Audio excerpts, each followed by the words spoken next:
Hola, bienvenidos a Razorblade, y si alguna vez te ha interesado la idea de aprender a desarrollar videojuegos, pero no sabes exactamente por dónde empezar, quédate en este video porque te voy a explicar qué es exactamente la programación, así como las habilidades y herramientas que necesitas aprender para hacer tus propios juegos. Ya sea que tengas experiencia o no programando, este video te ayudará a entender los conceptos básicos sobre el mundo de la programación y cómo estos se aplican en el desarrollo de videojuegos. Entonces, lo primero que hay que entender es ¿qué es la programación? Bueno, la programación no es más que darle instrucciones a una computadora mediante un lenguaje de programación para que ésta nos ayude a solucionar un problema. Y tal vez te estés preguntando, ¿y qué es un lenguaje de programación? Bueno, pues un lenguaje de programación es como cualquier otro lenguaje, pero pues en este caso, este nos permite comunicarnos con la computadora. Ahora que ya sabes qué es la programación y qué es un lenguaje de programación, te voy a explicar qué lenguaje de programación deberías aprender para programar videojuegos. Como sabrás, allá afuera hay demasiados lenguajes de programación y es muy fácil perderse por el camino. Entonces, quiero que tomes en cuenta que realmente podrías usar cualquier lenguaje de programación para hacer un videojuego, pero hay lenguajes que son más amigables para esto y además las herramientas actuales los incorporan como predeterminados para que tú los utilices. Por ejemplo, el lenguaje C#, que es utilizado para programar videojuegos junto con el engine Unity. Unity es uno de los motores más populares en la actualidad para desarrollar videojuegos, pero existen muchos más, como lo pueden ser Unreal Engine, que utiliza el lenguaje de programación C++, o GameMaker, que utiliza su propio lenguaje de programación llamado GameMaker Language. Antes de continuar, cuéntame en los comentarios si tú ya tienes alguna experiencia haciendo juegos y qué motor utilizas. Entonces, resumiendo, la programación consiste en resolver problemas, gracias a la comunicación que existe entre programador y computadora.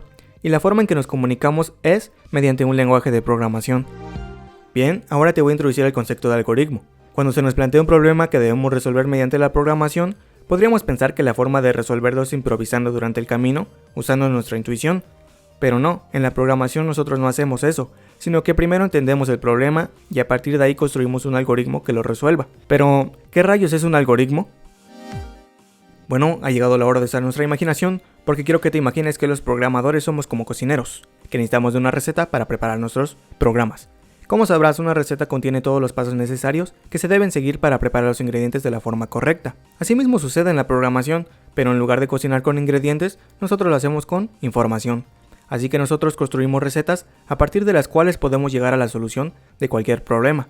A esa receta o guía, nosotros en programación la conocemos como algoritmo. Entonces el gran reto del programador consiste en la creación de algoritmos, que resuelvan cualquier tipo de problema. ¿Y cómo hacemos un algoritmo? Para que nosotros podamos ser capaces de construir algoritmos, lo primero que debemos hacer es aprender a pensar como un programador. En otras palabras, debemos ejercitar nuestra habilidad de usar nuestra lógica para resolver problemas. Antes de continuar, te quiero invitar a que te quedes hasta el final del video, en donde te voy a platicar sobre una herramienta súper poderosa que te permitirá crear videojuegos sin escribir ninguna línea de código. Ahora te voy a explicar para qué necesitamos un motor de videojuegos. La idea de usar un motor de videojuegos es que nosotros nos concentremos en crear videojuegos y no nuestras herramientas, ya que en su mayoría un motor ya las ofrece. Para finalizar este video, quiero darte una ruta que te ayudará a comenzar a crear tus videojuegos desde ya. Primero, deberías elegir un motor de videojuegos con el cual trabajar, preferiblemente uno que tenga una curva de aprendizaje pequeña y además que exista una gran comunidad detrás de él para que tu proceso de aprendizaje sea más fácil. Seguido de esto, deberías aprender a usar el motor de videojuegos que hayas elegido, así como el lenguaje de programación que utiliza.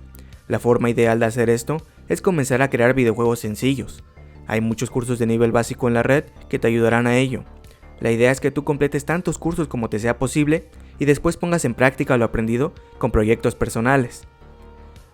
Si te gustaría que yo creara un pequeño curso introductorio con un ejemplo práctico de un videojuego elaborado con el motor Unity, junto con la herramienta Bolt, que no es más que una herramienta que nos permite introducirnos de forma visual y más intuitiva a la programación de videojuegos y sin tener que escribir ninguna línea de código, házmelo saber en los comentarios. Bueno, esto ha sido todo por este video. Por último, te quiero recordar que si el video te fue de ayuda, me ayudarías muchísimo regalándome un like y suscribiéndote al canal. De esa forma yo puedo seguir creando más contenido como este, y también recuerda activar la campanita para recibir notificaciones cuando yo suba nuevos videos. Como te prometí, te voy a contar sobre una herramienta muy poderosa llamada Bolt, que incorpora como complemento el motor de videojuegos Unity. Bolt no es más que una forma visual de programar así de sencillo. Esto tiene sus ventajas y sus desventajas. La principal ventaja es que es más intuitivo que programar con un lenguaje de programación como lo haríamos normalmente. Además que si estás empezando a programar videojuegos, Bolt te ayudará a entender algunos conceptos de la programación sin problemas. La principal desventaja es que puede llegar a ser muy complejo mantener el orden de cada cosa, ya que al estar trabajando con gráficos, llega el punto en el que hay tantos que no sabes qué cosa hace qué. Entonces, la idea es que usemos Bolt para aprender los conceptos básicos de la programación mientras elaboramos juegos. Una vez que entendemos cómo se aplican estos conceptos, podemos dar un paso más allá, que es lo que yo recomiendo, e ir a aprender el lenguaje de programación. De esa forma, la curva de aprendizaje será más sencilla. Sin embargo, yo sigo siendo partidario de usar la programación como tal para crear videojuegos. Pero no está de más aprender esta herramienta que está pasadísima, y no dudo que en un futuro va a ser una de las opciones principales para hacer juegos.